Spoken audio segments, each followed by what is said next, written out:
สบายดีทุกคนพอกันคือเก่ากับสองคอมมิลูกสาวนาเนาะอันเซตกันกับเอื่อยว่านี่ว่าเอื่อยสั่งซื้อกับแป้งน้ำนางคำยังบ่ทันได้กับแป้งมามื้อนี้เอื่อยซื้อป้าให้นางคำซะ สิซื้อนางคำพะนางคำพอบ่มีกับแป้งขายให้มื้อนี้เอื่อยซื้อป้าให้เนาะอันนั้น แม่ค่อมดูดพอค่อมนะพอค่อมดูดน้องได้ปลาขอปลาเค็งปลาธรรมชาติเนาะก็เลยอันถักหาให้เอื้อยสวยบ่ฮู้หมองค่ามองคายพี่น้องเอ้ยคันเอื้อยบ่สวยกันบ่จักทางเนาะเอื้อยเพิ่นจำแนกมาให้นางคำโลนึงเนาะทงละโลเป็นปลาปนปลาเค็งปลาขอพี่ปลาขอก็นอนกองกันอยู่ข้างนี่ปลาเค็งข้างหนึ่งโอ้ยเผื่อมาหอดจน มรณะกรรมไปนำ50บ่ได้ขึ้นได้เขายืนให้เลยโดยมาหาสาวคำส่งป้ายเพิ่นบัดมีแต่อ้ายเพิ่นอยู่เฮือนเพิ่นเฮาบ่ได้ขึ้นไปเนาะเอ้ยถีบกับไอ้ลูกเพิ่นซื้อให้เจ้าให้นางคำนั่นแหละกับลูกเอาขอบใจโดยเอาหลานถามบ่เขาไปเมื่อนิดหน่อยกันเอานางคำน่ะมาลบมาใหม่บ่รถมาไปมาหากับแป้งว่านี่ละขึ้นมาแล้วไปใหม่อีกเอาลูกไปนั่มพร้อมบัดนี้โอ้แม่เลี้ยงเดียวสู่ชีวิตพี่น้องเอ้ยโดยอ้ายขอบใจเขา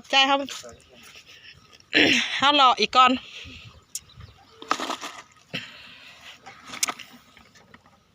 ตาหัวเนาะเรื่อยซื้อน้ำนางบ่ได้นางซื้อน้ำไม่ค่อมให้นาง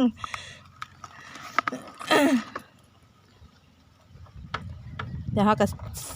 ไพ่เนี่ยเป็นผู้โชคดีไล่ต่อไปเนาะพี่น้องติดตามไปนำกันผู้ที่ซองเนาะทุกคนมานี่ให้อันนะเสี่ยวเอื้อยถีบให้เสี่ยวเอื้อยถีบกับไอ้ลูให้ไอ้ป้งเนาะจับให้เลยส่งน้ำมันน้องสาวเพิ่นฝากเมื่อหายป้าเอื้อยถีบกับไอ้ลูเพิ่นซื้อให้เสี่ยวเพิ่นลายเด้อได้ปลายมันเด้อ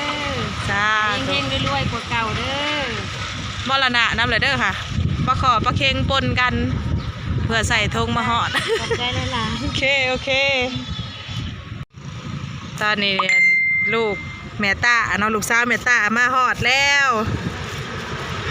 บ่ทันเห็นสามบ่ดักลงพี่บายดีอุ้ยไงงอกอันนั้นปลา2 ถุงเจ้าสิใส่บัดนี้สิย่อยสดๆเมื่อได้นางเอ้ยให้ร้านเคยอันนั้นพอนางนัดชาอันถุง1เด้อฝากเมื่อหายเลยส่วนตัวนี้ของแพนนี่เนี่ยสิให้เพิ่นเอาเมื่อเองขอบใจของปะถิบกับลุงลูเด้อ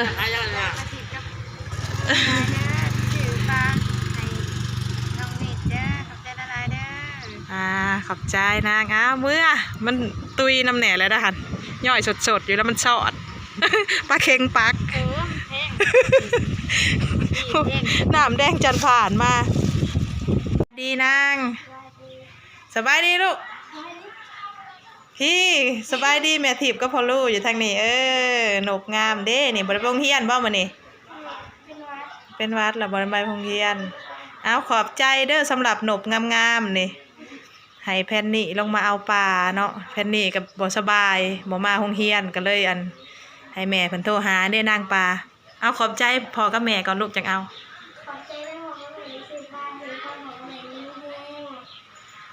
ขอบใจโอ้ยอันนี้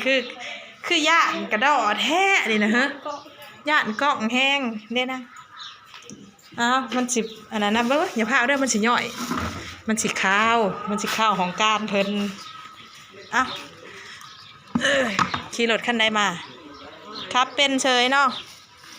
เมื่อไรให้ป้าเห็ดสู่กินมันมีตัวเป็นตัวตุยแน่แล้วได้หันเดี๋ยวยังดิอยู่เนาะเมื่อเห็ดสู่น้องกินจัดส่งเป็นที่สำเร็จเสร็จสิ้นเนาะ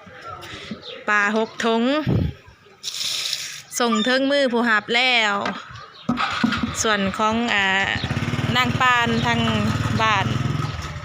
นางหอยปังกับเพิ่นให้ เพิ่นมีตัวแทนมาหับเอาเนาะแต่ว่าบ่ได้ถ่ายคลิปเพิ่นก็ขอบุญขอบคุณไปทางเอ่ยน้ำทิพย์กับไอลูทาง USA หลายๆเด้อที่ช่วยเหลือซัพพอร์ตแม่คอมตลอดมาเนาะมื้อก่อนก็สวยซื้อแมงซ้อนก็4 โลบัดโอนเงินมาบัดให้ค่าขนมร้านอีก 30,000 มามื้อนี้ก็ อุดหนุนปลาขอปลาเค็งปลาน้องซอยแม่ค่อมอีกกะ6 ธงเนาะก็ขอบบุญขอบคุณเอื่อยเป็นอย่างยิ่งขอให้มีแต่ความสุขความเจริญสุขกายสุขใจปรารถนาสิ่งใดก็ขอสมความมุ่งมั่นปรารถนาทุกประการเอื่อยเด้อขายประกันภัยก็ขอให้มีแต่ลูกค้าหลายๆฝากกดไลค์กดแชร์กดติดตามส่องตำรวจสุวรรณอยู่ต่างแดนให้เด้อพี่น้องเด้อตำรวจสุวรรณเด้อตำรวจสุวรรณอยู่ต่างแดนเป็นกำลังใจให้ทางเอื่อยกับอ้ายเพิ่นได้เนาะขอบใจหลายๆ